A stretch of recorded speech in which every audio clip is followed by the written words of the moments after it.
Joining us now to discuss the prime rate and what to do about guaranteed products in light of the interest rate environment currently is Mike Estment. He's CEO of NFB. Thanks so much, Mike, for joining us today. Well, of course, this coming into the spotlight, given the fact that we've got the SARB's interest rate decision coming up on Thursday. We're anticipating key data ahead of that. But overall, what are your expectations? Because consensus is that we're going to see a hold on rates overall.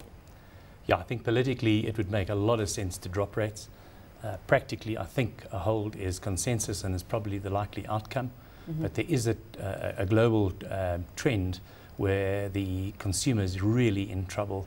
That translates into corporate earnings, that translates into markets, it translates into sentiment and enthusiasm, as your previous guest was talking about tourism. And the government have to walk that tightrope between people having discretionary savings and earning a return on those, or people having debt and not having to spend quite as much money servicing it. So there is a lot of pressure, political pressure, I think, for a reduction in the cost of money. But it's pointless dropping it 0.5% only to have to move it back up in 3 months' time. When it comes to the mental framework of the South African consumer right now, I mean, are they investing savings or reducing debt? Where's that? Where's the consumer leaning more towards? Reduction of debt. I think that it's actually quite strange, because normally when you have such a period of sustained low interest rates on a nominal basis and as well as on an inflation or a real basis, net of inflation, is you'd expect people to be spending money, because that's the tool that the government and the Ministry of Finance and the SARB have to try and stimulate the economies to drop the cost of money. Right now, people are shell-shocked by events around the world. More sophisticated and more significant investors, investment funds, pension funds and so forth, are looking very carefully and rather concerned about the whole European situation and an almost discounted position on Greece defaulting.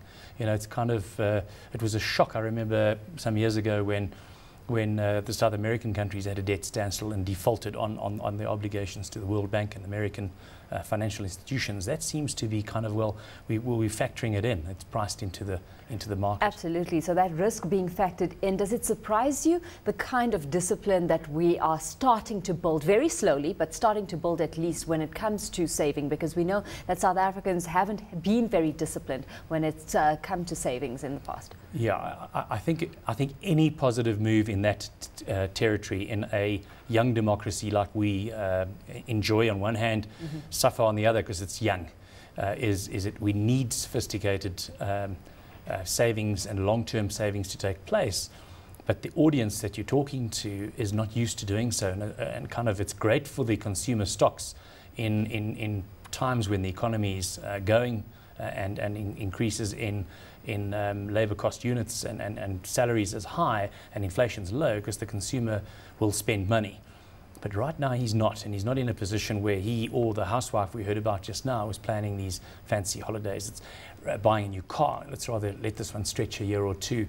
But the saving kind of mentality is vital. It's been the responsibility of corporate South Africa and the state. And if the individual can take a little bit of a feather out of the Japanese cap, or others like Japan, it would be very, very handy and very important long term. How's that influencing investment decisions? So if we're taking a look at the property market specifically, I mean, you've got the grand old debate on whether now's the time to be purchasing a house or purchasing for investment purposes and then renting. How's this scenario playing out and affecting dynamic within that arena?